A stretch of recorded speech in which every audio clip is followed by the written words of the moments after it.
Alrighty, everyone, we'll go ahead and get started. I am going to be recording this phone call so we can post online for everyone later. Welcome to our November 6th coach seminar. I do have some stuff I wanted to cover this evening, and then we can just open it up for questions. Our judge advisor had a conflict, so I'll try my best to answer any judging questions, but I may have to jot them down and defer to her to answer. Um, so last week we did post all the event agendas for everyone. So those got sent on an email on Friday, I think. They're also available on the public websites and everything.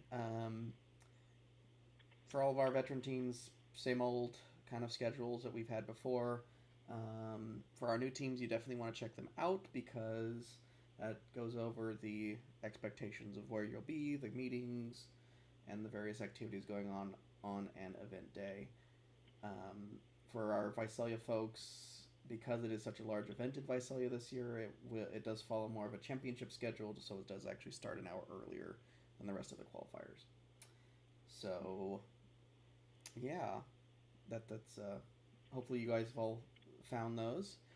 Um, in terms of what's coming up and kind of expectations, our first qualifier is November 18th, so a little week over a week and a half. When it comes to each qualifier, we're looking at trying to get everything posted by the Wednesday prior. So event maps, schedules, that type of stuff will get posted the Wednesday prior to each event, and then similarly, the Wednesday for that is the deadline for getting your judging profiles in through my CVR. The judges definitely appreciate those, so definitely get those in. Um, let's see. In terms of where we're sitting advancement wise to the championship, we're looking probably at a 45 to 46% advancement percentage.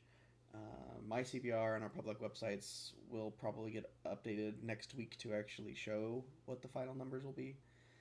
That comes out to about 11 teams advancing from our 24 team events, 17 teams advancing from the Clovis North event, and 21 teams advancing from the Visalia event. Um, but yeah, that. But those are. I'm expecting those numbers to be pretty close to what they'll end up be, but we're still working on some paperwork for some teams and stuff, so good change.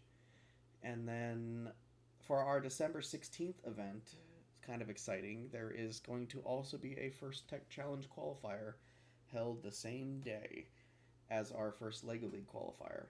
So it's the first time we've had a First Tech Challenge event here in the Valley, and so it's going to be a pretty big event at Clovis North on December 16th.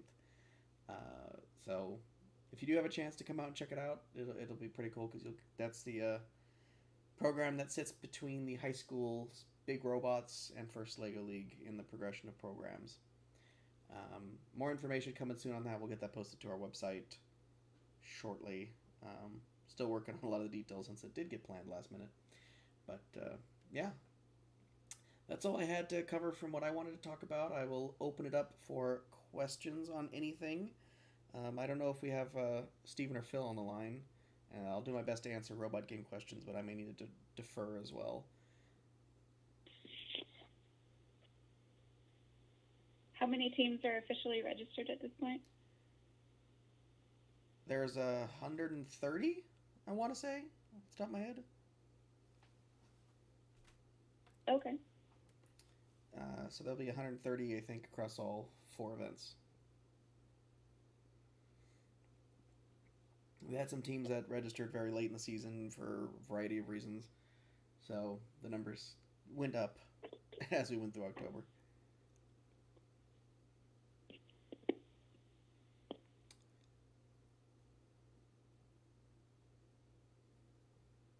Any other questions from anyone? Judging. Oh, speaking of that, make sure that you guys have checked out the latest challenge updates that came out at the end of October. First dropped a whole bunch of challenge updates, a couple for Robot Game. I think there was 1 or 2 for judging for the project. So make sure that you check those out. Those do supersede anything that's in the challenge documents. So those are what we will act upon on event day.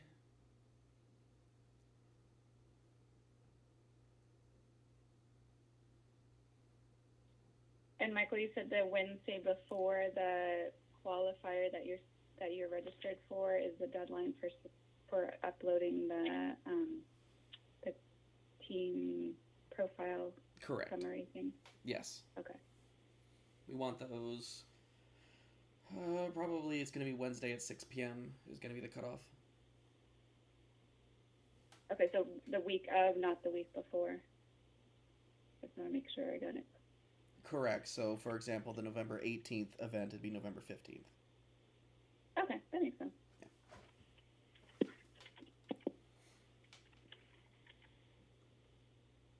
Yeah.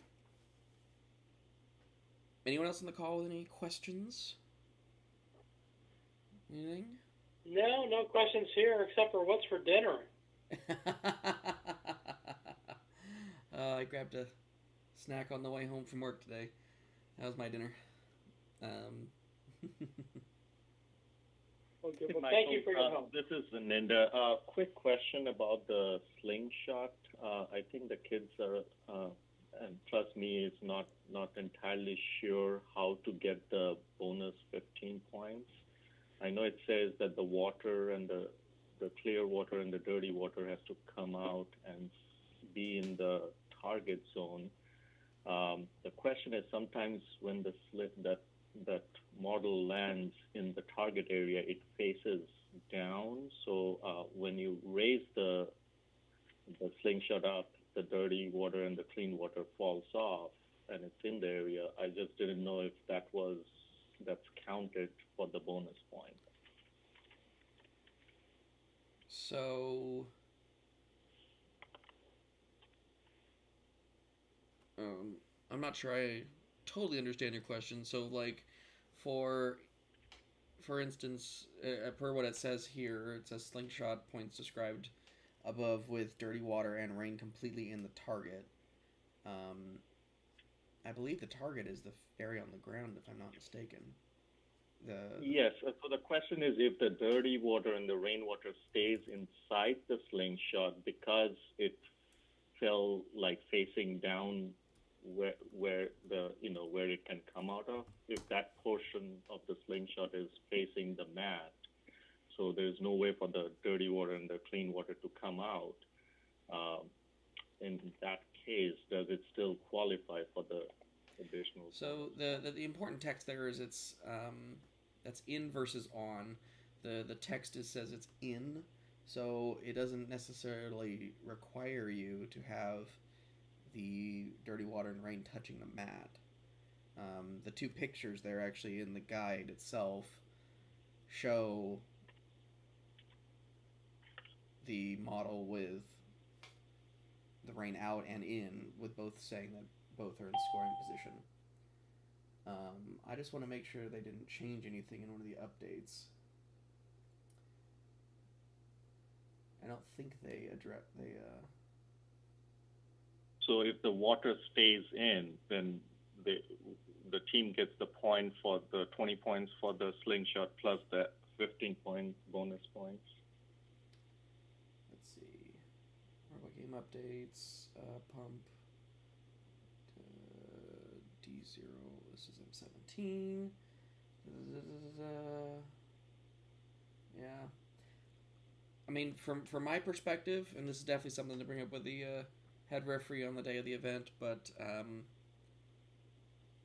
as long as it's in the boundaries, it doesn't necessarily have to be on the mat. It just needs to be in the boundaries. So, however it's in the boundaries is fine. Okay, and then both has to be in the boundary, not if one goes out. Yes, it's both. It says dirty water and a rain. Okay. So. All right, thank you. Mm-hmm.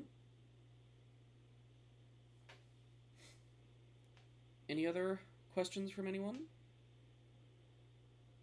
Nope. And I heard someone join the phone call there midway.